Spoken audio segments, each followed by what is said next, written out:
Did you know that the difference between getting your disability claim approved in 3 months or waiting 3 years often has absolutely nothing to do with your service history or the severity of your condition? It's a geographical lottery.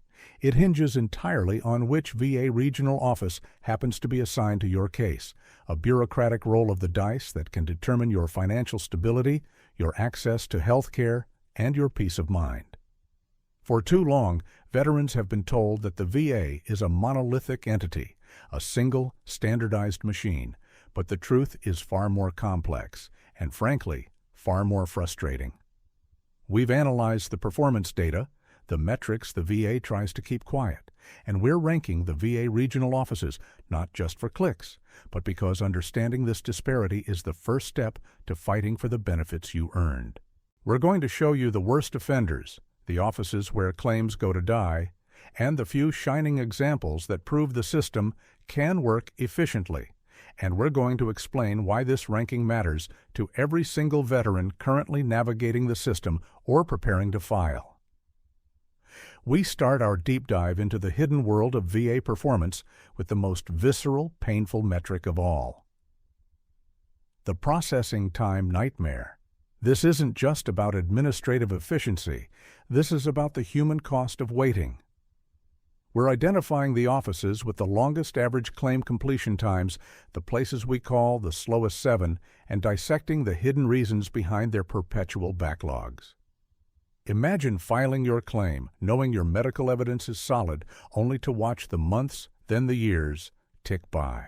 For the veteran facing mounting medical bills, struggling to hold down a job due to service-connected issues, or desperately needing specialized care, a slow office isn't just an inconvenience, it's a financial and emotional catastrophe.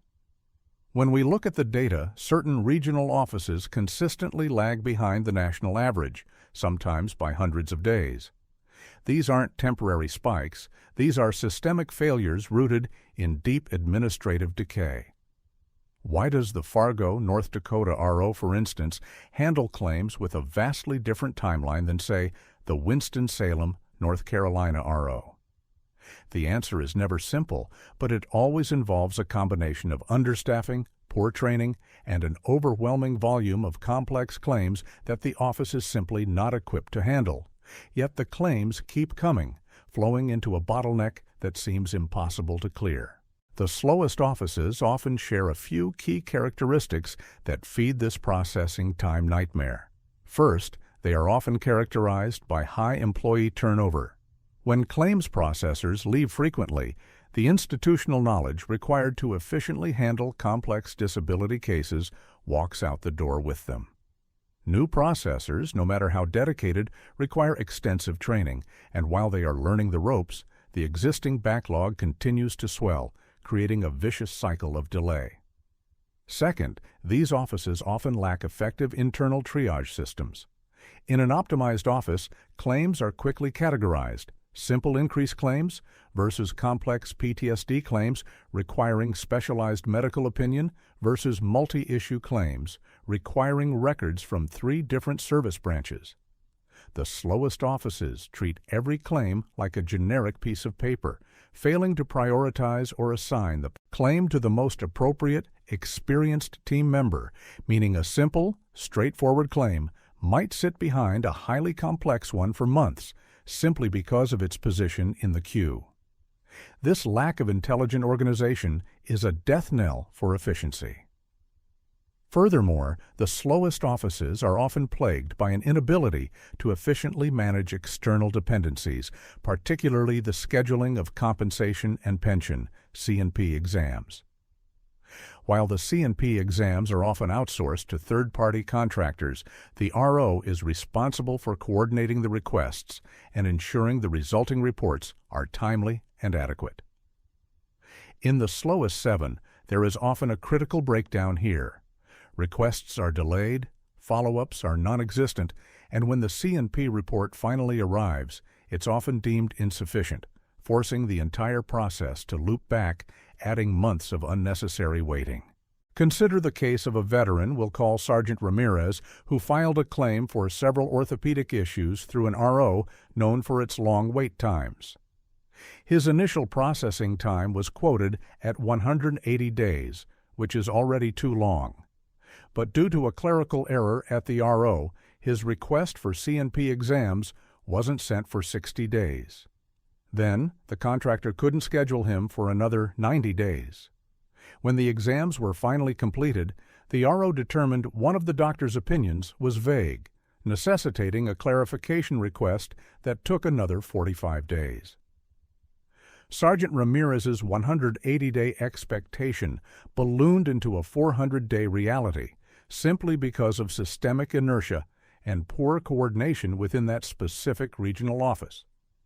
This isn't just bureaucracy, it's a failure of leadership and management at the local level. The slowest offices, by their very nature, are places where veterans are penalized for the VA's own administrative inadequacies, leaving them in a state of indefinite limbo, struggling to survive while the paperwork slowly inches forward. Moving beyond the agonizing wait times, we encounter an equally critical metric: the accuracy crisis. This is where we rank offices by their error rates, shining a light on the appeal generators, those regional offices whose initial decisions are so frequently flawed that they guarantee frustrating appeals and massive delays down the line. A fast decision is worthless if it's wrong. The goal of the VA system is not just speed, but accuracy, ensuring the veteran receives the correct rating and effective date the first time. When an RO makes an error, it doesn't just mean a denial. It means the veteran has to enter the labyrinthine appeals process, a journey that can easily add 2 to 5 years to the resolution timeline, pushing the total wait into a truly unacceptable territory. High error rates are a symptom of profound issues, primarily revolving around the failure of the duty to assist. The VA has a legal obligation to help the veteran gather necessary evidence, secure C&P exams, and review all available service records. The appeal generators consistently fail this duty. They deny claims based on insufficient evidence when the evidence was readily available but simply not requested or properly reviewed by the claims processor. This is not a matter of subjective judgment. This is a failure to follow established procedure. The most common error leading to an appeal is the failure to properly connect the current disability to the veteran's service, the service connection determination.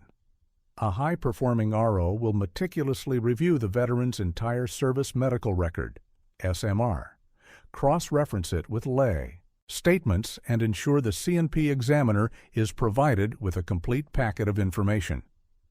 The appeal generators, however, often take shortcuts. They might rely solely on the C&P exam, even if the examiner failed to review critical historical evidence. Or they might dismiss lay evidence, testimony from the veteran or family, without sufficient justification. When the Board of Veterans' Appeals, BVA, reviews these cases, they frequently remand the claim back to the regional office, citing a clear error in the initial decision, often a failure of the duty to assist.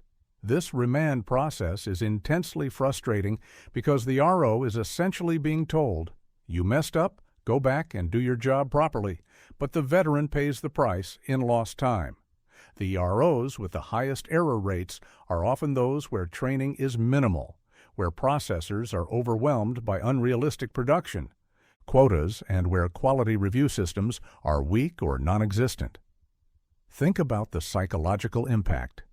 A veteran receives a denial letter, feels defeated, and then spends years fighting an appeal, only to have the BVA confirm that the initial denial was simply based on the RO not doing its due diligence. It's a profound betrayal of trust.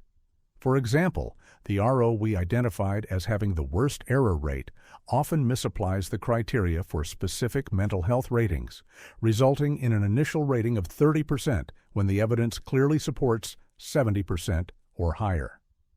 The veteran is forced to appeal, missing out on thousands of dollars in monthly compensation and critical mental health resources for years, all because the initial processor either lacked the training or the time to correctly interpret the rating schedule.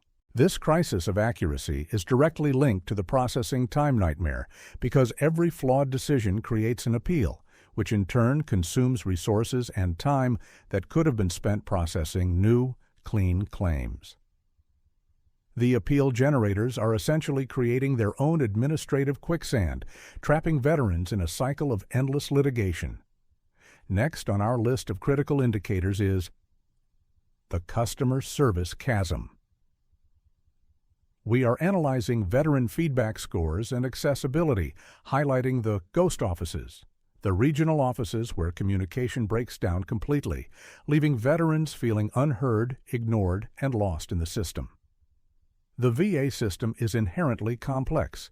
Veterans need clear, consistent communication. They need to know the status of their claim, understand requests for further information, and sometimes simply speak to a human being who can offer reassurance or clarification. In the ghost offices, this simple expectation is shattered. These offices are characterized by perpetually busy phone lines, unreturned messages, and form letters that offer generic updates but no substantive information. Imagine calling your RO for weeks, only to get an automated message or be placed on hold for hours before the line mysteriously disconnects. This isn't just bad customer service, it's a barrier to accessing benefits. Many veterans are elderly, lack internet access, or are dealing with severe mental health conditions that make navigating complex bureaucracy incredibly difficult. The inability to speak directly to a VSR, Veteran Service Representative, or a coach at the RO creates massive anxiety and often leads to veterans missing critical deadlines or failing to provide requested evidence in time, which results in further delays or even denial. We track customer service not just through official VA surveys, which are often biased, but through veteran forums, VSO feedback, and direct testimony. The offices that consistently rank worst in this category are those that treat communication as a necessary evil rather than a core function. They rely heavily on generic automated systems, fail to staff their phone lines adequately, and often have internal policies that discourage direct veteran interaction. This breakdown in communication is particularly damaging when the RO needs to request additional evidence. A good RO will call the veteran, explain exactly what is needed, and offer assistance in gathering the documents. A ghost office will send a vague form letter with a 30-day deadline. If the veteran misses that deadline because the letter got lost in the mail or they didn't understand the jargon, the claim stalls or is denied. Furthermore, the ghost offices often have highly inconsistent information delivery. If a veteran manages to speak to 5 different representatives over 5 weeks, they might receive 5 different answers regarding the status of their claim or the necessary next steps. This inconsistency breeds distrust and forces veterans to rely on external sources, like VSOs or private consultants, to translate the VA's own processes. The customer service chasm is a reflection of internal chaos. When an RO's internal processes are disorganized, the staff cannot provide clear external communication. They don't know the status themselves, or they are too overwhelmed by paperwork to dedicate time to direct veteran interaction. This metric, while seemingly soft, has a hard impact. It increases veteran stress, wastes time, and ultimately contributes to the overall processing delays and error rates because effective communication is essential for the timely and accurate development of a claim. The worst ROs in this category are effectively hiding from the veterans they are supposed to serve, turning the claims process into a frustrating game of telephone tag with no clear winner. Our fourth key metric delves into the quality of the groundwork. The development divide. This separates the proactive offices from the passive ones, the paper pushers versus the facilitators. Claim development refers to the crucial phase where the RO gathers all necessary evidence, service records, private medical records, C&P exams, and military personnel files. A well-developed claim is a fast claim, A poorly developed claim is a guaranteed appeal. The paper pushers are the regional offices that simply wait for the veteran to provide everything, often failing to use their authority to request records from federal sources or third-party providers. They treat the veteran as the sole investigator, shifting the burden of proof entirely onto the claimant, which is a direct violation of the duty to assist. This passive approach is rooted in laziness or severe workload issues. If a processor has 500 claims on their desk, it is faster for them to send a request to the veteran than to meticulously search for records that might be held in a different federal database or archived system. But this efficiency for the processor translates into massive inefficiency and delay for the veteran. The difference between a paper pusher and a facilitator RO is stark. When a claim arrives at a facilitator RO, the VSR immediately initiates simultaneous requests. SMRs are requested from the National Archives, private medical records are requested using HIPAA waivers provided by the veteran, and C&P exams are scheduled, all within the first 30 days. This parallel processing ensures no time is wasted waiting for one piece of the puzzle before moving to the next. The paper pusher RO, however, often handles these tasks sequentially. They wait for the SMRs to arrive, which can take months, before they even consider requesting private records, and only then do they schedule the C&P exam. This sequential processing adds months, sometimes a year, to the claim timeline. Furthermore, the facilitator ROs are experts at interpreting the sometimes vague language of service records, knowing exactly where to look for clues that establish service connection, even if the injury wasn't perfectly documented. They know how to interpret nexus letters, medical opinions linking the condition to service, and ensure that the C&P examiner receives a targeted list of questions. The paper pushers, conversely, often miss subtle but critical links, leading to an initial denial that requires a lengthy and expensive appeal process involving hiring private medical experts to correct the RO's oversight. The quality of development is directly correlated with the final outcome. An RO that excels in development usually has a low error rate and faster processing times because they build an undeniable case file from the start. The ROs that rank worst here are forcing veterans to become amateur legal investigators, a burden they should never have to bear, particularly when they are already struggling with service-connected disabilities. This development divide is perhaps the most quantifiable failure point, as it shows a clear lack of proactive engagement required by law. Our fifth area of examination focuses on forward-thinking capability. The modernization metric. Here we evaluate the adoption of digital tools, remote work efficiency, and technological integration, separating the tech-lagging offices from the tech-leading. The VA system, despite decades of attempts at modernization, still relies heavily on paper files in many locations. The COVID-19 pandemic exposed massive technological disparities across the regional offices. Some ROs were able to pivot almost instantly to full remote work, maintaining or even increasing production, while others completely collapsed because their entire operation was dependent on physical access to paper files stored in massive, outdated record rooms. The tech-lagging offices are administrative dinosaurs. Their reliance on physical files means that inter-office transfers are slow, quality reviews are cumbersome, and the ability of a VSR to efficiently access all necessary documentation is severely hampered. Imagine a processor needing to review a 500-page service record file that is stored physically in the basement of the building, rather than instantly accessing a searchable digital PDF on their secure remote desktop. This physical dependency slows down every single action, from development to decision. The tech-leading offices, conversely, have fully embraced the digital claims environment, EBAR-EG, the Veterans Benefits Management System, or VBMS. Their files are digitized, their internal communication uses modern platforms, and they have invested heavily in training their staff to utilize advanced search and data analysis tools. This modernization allows for true efficiency gains. For instance, if a claim requires input from the VBA and the VHA, Veterans Health Administration, a tech-leading office can seamlessly share digital files and collaborate remotely. A tech-lagging office might require printing documents, physically mailing them, and waiting days or weeks for the other agency to process the paper.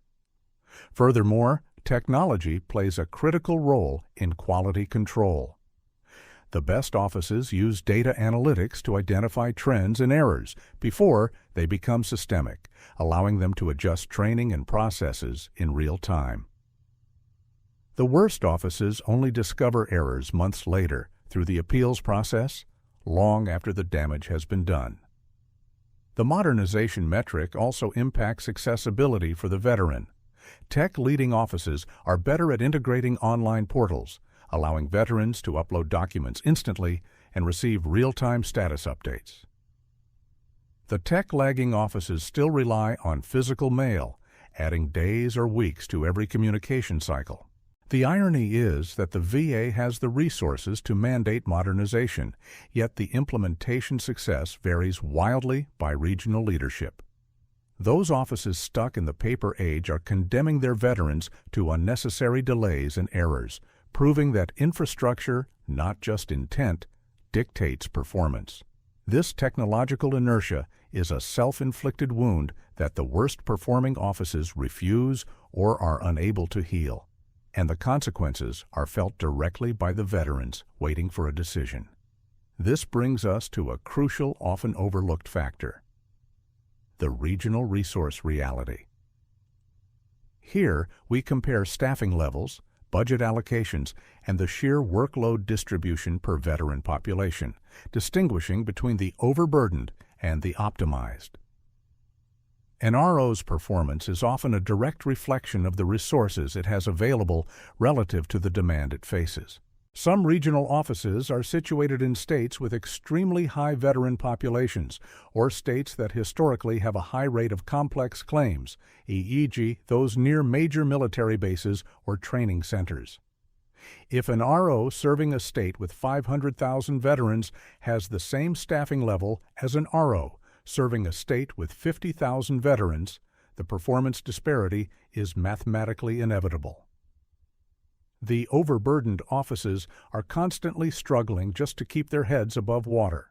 They have high claim volumes, high complexity, and insufficient staff, leading directly back to the processing time nightmare and the accuracy crisis.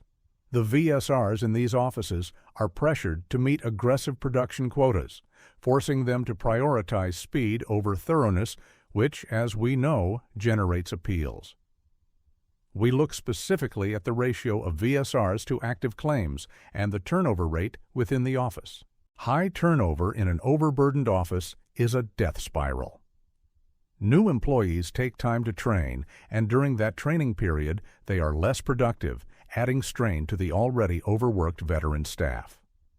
Furthermore, the budget allocation for training, travel, and local outreach is critical. Optimized offices use their resources strategically. They might invest heavily in specialized training for complex issues like Gulf War syndrome or toxic exposure claims, ensuring their staff can handle difficult cases efficiently. The overburdened offices, however, often have to cut corners on training just to keep VSRs on the production line, leading to the low accuracy rates we discussed earlier. The optimized offices, often located in areas with lower veteran density or those that have successfully lobbied for increased staffing, can afford to dedicate more time to thorough development, quality review, and direct veteran outreach. They can manage their workload effectively, ensuring that no single processor is overwhelmed to the point of systemic failure. The regional resource reality highlights that the VA system is not truly equitable. The quality of service you receive is heavily dependent on the sheer volume of veterans competing for the attention of a limited number of claims processors in your geographical area. This disparity demands a national solution, but until that happens, veterans must understand which ROs are fighting an unwinnable battle and which are set up for success. Finally, we arrive at the peak of our ranking, the top-tier triumph. This is where we celebrate the consistently high-performing offices, dissecting the gold standard models for rapid, accurate claim processing. These offices prove that the system can work, and they offer a blueprint for nationwide reform. What separates the gold standard offices from the rest? It's rarely luck. It's almost always a combination of excellent leadership, rigorous standardized processes, and a genuine commitment to veteran welfare that permeates the entire staff culture. The top-performing ROs typically excel in three core areas: quality control, training, and leadership stability. First, quality control. The best offices don't wait for the BVA to tell them they made an error. They implement robust internal quality review systems that audit claims before the final decision is mailed. They view errors not as individual failures, but as process failures, identifying bottlenecks and training gaps immediately. This proactive approach drastically reduces the number of appeals generated. Second, training. Gold standard offices invest heavily in continuous education. They understand that VA law and rating schedules are constantly evolving. They don't just put new hires through basic training, they run regular specialized workshops on complex or emerging claim types, ensuring their VSRs are subject matter experts. This expertise directly translates into higher accuracy and faster decision times. Third, leadership stability and culture. The best ROs have stable, long-term leadership that fosters a positive, veteran-centric culture. The leaders prioritize veteran outcomes over arbitrary production quotas. They empower their VSRs to take the time needed to develop a claim thoroughly rather than pressuring them to rush to a flawed decision. This creates a highly motivated, low-turnover environment where institutional knowledge is retained and utilized effectively. These top-tier offices often lead the way in technological integration, acting as pilot programs for new VA initiatives, making them the tech-leading offices we discussed earlier. They utilize modern data tools to manage their workload, allowing them to dynamically shift resources based on claim complexity and incoming volume. For example, a gold standard RO might identify a sudden influx of exposure-related claims and immediately reassign a team of VSRs who have specialized training in that area, preventing a backlog before it even forms. This agility is the hallmark of an optimized operation. The existence of these top-tier offices is both a source of hope and a profound indictment of the rest of the system. They demonstrate that the constraints faced by the slowest seven and the appeal generators are not immutable facts of bureaucracy, but failures of local management and resource application. Understanding the gold standard is essential because it gives veterans the knowledge to advocate for better service, demanding that their regional office adopt the proven best practices demonstrated by the top performers. The difference between the best and worst ROs is not marginal. It is the difference between a veteran receiving timely, accurate benefits and being condemned to years of financial and emotional hardship. So, why does this ranking matter to you? It matters because the VA system is not centralized in practice, even if it is in theory. Your claim is subject to the local culture, the local management, and the local resource constraints of the regional office handling your file. If you are filing a claim, understanding which regional office is processing your paperwork allows you to adjust your strategy. If you are assigned to a slowest seven office, you must be hyper-vigilant about deadlines, proactive in supplying every single piece of evidence, and aggressive in following up, knowing that the office will not proactively assist you. If you are dealing with an appeal generator, you must meticulously document every communication and prepare for the likelihood of an appeal from day one, ensuring your initial claim is ironclad. This knowledge is power. It allows you to anticipate delays, mitigate errors, and hold the VA accountable based on measurable performance standards.